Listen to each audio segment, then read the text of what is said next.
asking for. I'm also asking for was different and not given anything. Oh, I did my best. I do think but it's not very good. Something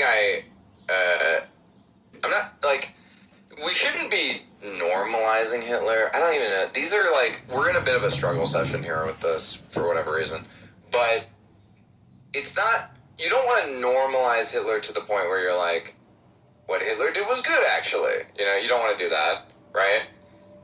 What you want to do, though, is take him out of the cartoonishly evil bucket, because that serves no one, because then you can't view him as he really was, right? You end up, like, tilting at some version of that's basically the devil with a German accent, and that makes no sense and doesn't help anybody, because I think people are realizing, okay, there's this thing that people are realizing, this was in, like, the Nuremberg movie, is that post-World War II, if you read, like, when you read Rise and Fall of the Third Reich, like, Bill Byron, who wrote the book, and everybody else of his generation felt that there was just something uniquely, there was something about the German mind that was uniquely susceptible to this sort of takeover mechanism.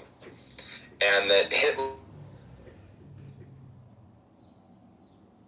had been able to take over the German, right? And that this is why Nazi Germany had occurred.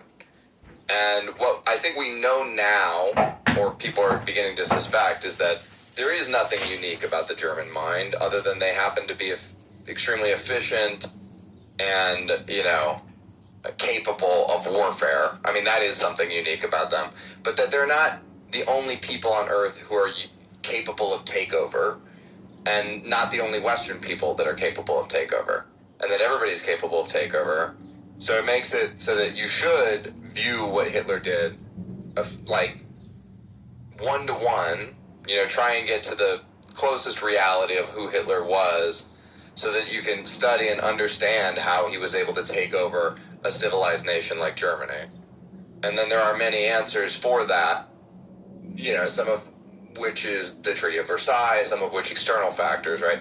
But there is something internal to the psyche of the nation for how Hitler was able to operate, you know?